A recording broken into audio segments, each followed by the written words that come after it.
As a whole, we are naked in our awareness to higher consciousness, as the seemingly invisible covert system of control played on our backs weighs us down. It hunches us over and limits our perspective to the ground, stuck at the root chakra base level of instinct and survival.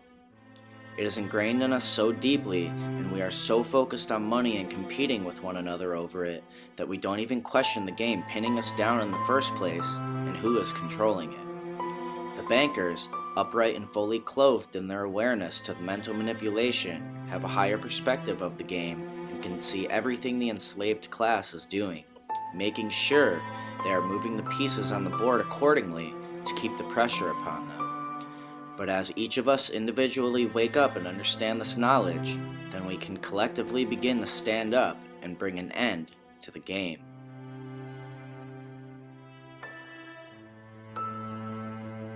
After the 7 Years' War between France and Great Britain, the newly established 13 British American colonies consisted of Delaware, Pennsylvania, New Jersey, Georgia, Connecticut, Massachusetts, Maryland, South Carolina, New Hampshire, Virginia, New York, North Carolina, and Rhode Island, all who sought out freedom from the central banks of Europe.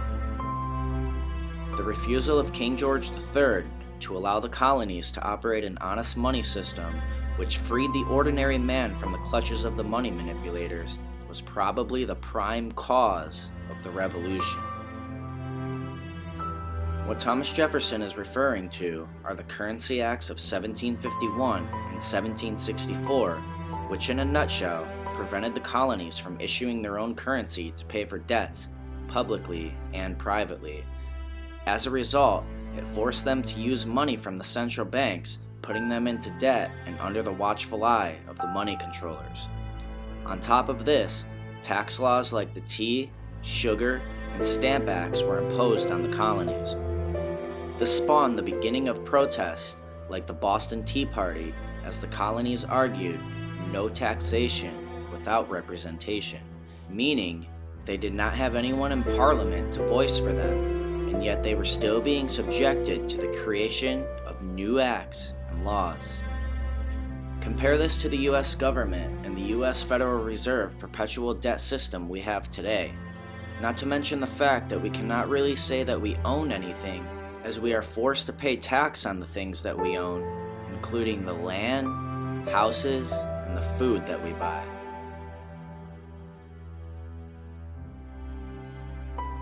In response to the Boston Tea Party protests, Parliament passed the Coercive Acts, also known as Intolerable Acts, and other provisions essentially taking away Massachusetts' right to self-government, as well as shutting down the Boston port.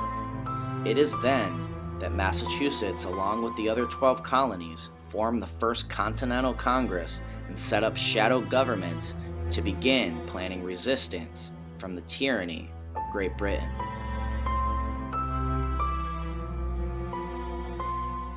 On April 19th, the British attempt to seize American firearms and ammunition from the colonies, and it is then that the war began with the first skirmishes known as the Battles of Lexington and Concord. We must ponder the question as to why they would try to disarm the colonies. Could it perhaps be to prevent resistance to their agenda, like when the Nazis disarmed the Jewish people before the Holocaust? And is it similar to the firearms restrictions and regulations we are experiencing today, as the Second Amendment, along with the rest of the Constitution, has been thrown to the wayside by our current so-called leaders? On July 2nd, the Declaration of Independence was issued, and on July 4th was actually passed by Congress. But it was not until August 2nd that it was first signed by Delaware.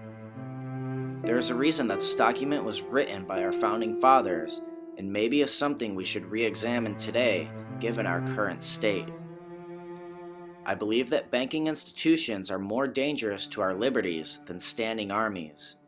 If the American people ever allow private banks to control the issue of their currency, first by inflation, then by deflation, the banks and corporations that will grow up around the banks will deprive the people of all property until their children wake up homeless on the continent their fathers conquered. The issuing power should be taken from the banks and restored to the people to whom it properly belongs.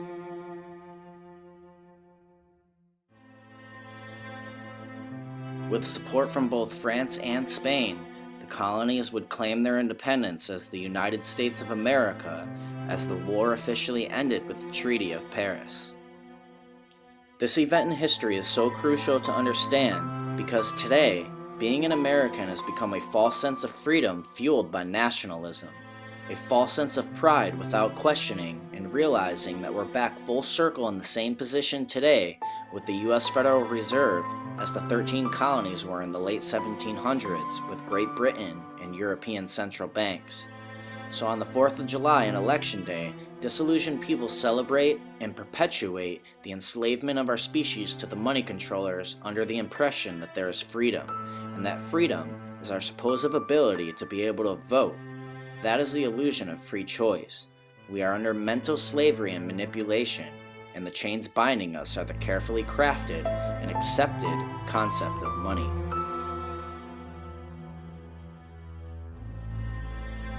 It is well that the people of the nation do not understand the banking and monetary system, for if they did, I believe there would be a revolution by tomorrow morning. What should be the proper relationship between a chairman of the Fed and a president of the United States? Well, first of all, the Federal Reserve is an independent agency, and that means basically that there is no other agency of government which can overrule actions that we take. So long as that is in place and there is no evidence that the administration or the Congress or anybody else is requesting that we do things other than what we think is the appropriate thing, then what the relationships are don't frankly matter. The U.S. Federal Reserve is a private corporation who loans out Federal Reserve notes at interest to the U.S. government in exchange for U.S. government bonds. The problem is that if the Federal Reserve is the government's only source of money, then how do we ever pay them back the interest on top of what we already borrowed from them? Premier banker J.P. Morgan, through rumors, sets off the panic of 1907, which caused an economic depression as mass recall, withdrawal, and bankruptcy took place, leading to the collapse of foundational banks like the Knickerbocker Trust Company. This set a trend throughout the nation that would shake the economy to its core.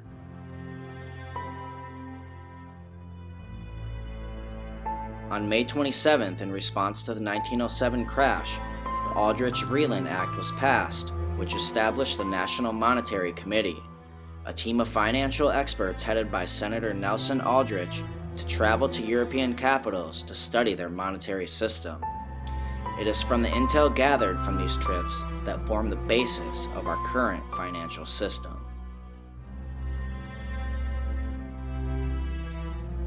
A group of bankers and financial elites secretly meet on a J.P. Morgan estate called Jekyll Island to write the Federal Reserve Act. Over the next few years, the act was pushed through Congress by Senator Nelson Aldrich.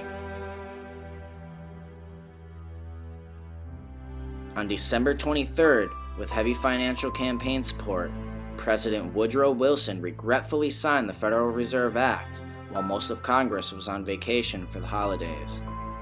President Wilson later stated, "I am a most unhappy man. I have unwittingly ruined my country.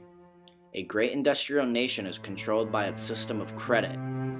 Our system of credit is concentrated.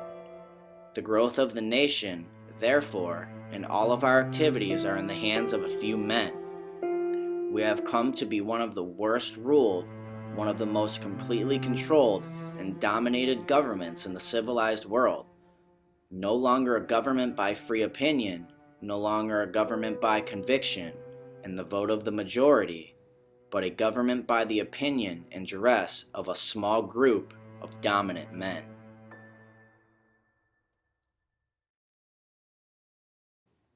It is interesting that the only presidents attempted to be or have been assassinated are the ones who opposed and threatened the security and well-being of the central banking system.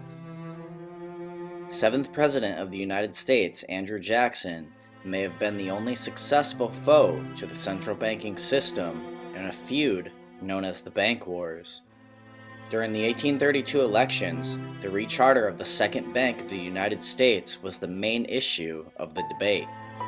Desperate to keep its charter valid, Chairman of the Second Bank of the United States, Nicholas Biddle, alongside of Senator Henry Clay, pushed a bill through Congress to grant the bank an early recharter. Jackson, in opposition to the bank, vetoed the bill and redistributed the bank's deposits into smaller state banks throughout the country, essentially liquidating the bank to its demise. On January 30th, 1835, Jackson's attempted assassination occurred, where he is shot at 2 times while leaving Congressman Warren R. Davis's funeral in South Carolina. Luckily, he survived. 16th President of the United States, Abraham Lincoln, led the North versus the South in the United States Civil War. Due to the high interest rates of 24 to 36% from the central banks, he decided to create $450 million in his own currency called greenbacks, which were created from the US government itself. He used the greenback currency to fund the North in the war, but without the congressional approval to print more, he was forced into and tentatively signed the National Banking Act, which he later planned to nullify after the war during his second election term.